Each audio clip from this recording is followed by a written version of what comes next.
sad day. Q50's gone. It's sold. It's gone. You know, I'm really questioning YouTube a lot lately. For one thing, I'm pretty sure I've been shadow banned. My videos now are getting like no views after days of being uploaded. It's pretty wild. You know, I swear, you make just a couple little comments about the government, and all of a sudden shit starts going crazy. Anyway, I'm surprised lately at some of the questions that I get from a lot of people that say they're longtime subscribers and that they haven't seen my videos in a long time, or where have you been, or what's going on with the Q50, things like that. Well, guys, I haven't gone anywhere. I've posted regularly for the last 4 years, and nothing has been different in the last year or two, or several months even for that matter. That just tells me one of two things. Either one, YouTube is very, very inconsistent in who they push my content out to, or number two, you're just not interested in the type of content that I've been making and they don't send it to you. But like I've said since day one, I never intended for this channel to be a Q50 specific channel. The whole idea was to build a community of enthusiasts and therefore broaden our horizons and explore a bunch of other platforms. I mean, just look back through some of the videos I've uploaded over the years. We've had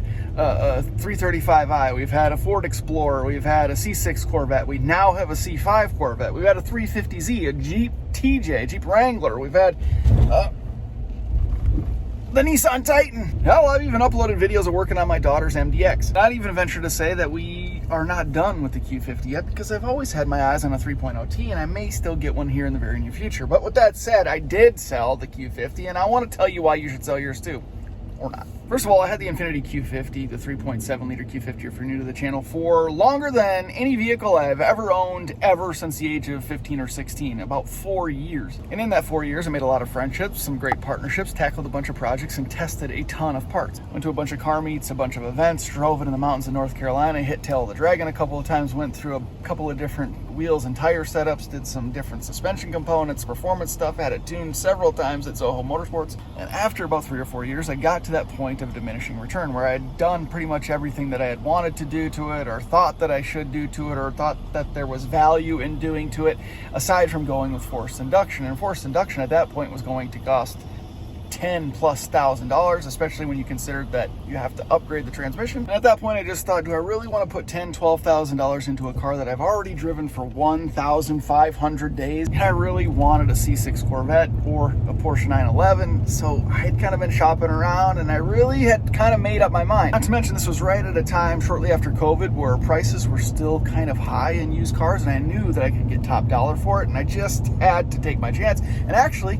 I'm grateful that I did, because shortly after that, prices really started to dip. And although they've kind of leveled out again, they're still far less than what I was able to get for my Q50. I can tell you, I sold the thing for $18,500. As I said, I owned it for nearly 4 years, and I put 50,000 miles on it. A base model with about 27,000 miles on it. I bought it for $20,000 in 2018. That means I damn near drove it for free for 4 years. Crazy. So my point is that a lot of things came together. A lot of factors all weighed into my decision to sell it. I had done as much to it as I really kind of wanted to do to it. I was coming up on a point in history where used cars were fetching a premium. I had my eye on a couple of cars that I had wanted for a really long time, and I was looking for some fresh content for the channel. So a lot of things just kind of fell into place, and it just made sense. So should you sell your Q50? Well, the answer really just has to be that it has to make sense for you too. Q50 values have come down pretty significantly over the last 12 or 18 months or so, so don't expect to make a premium in selling it or trading it in especially.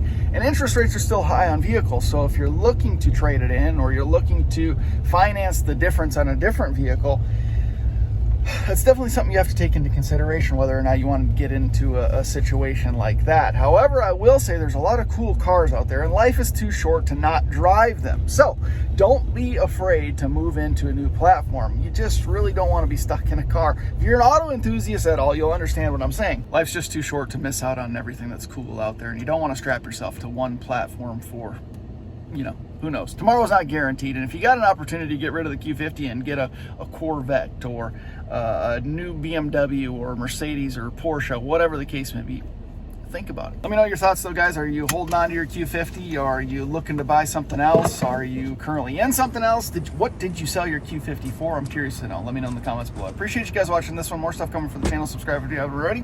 See you in the next one.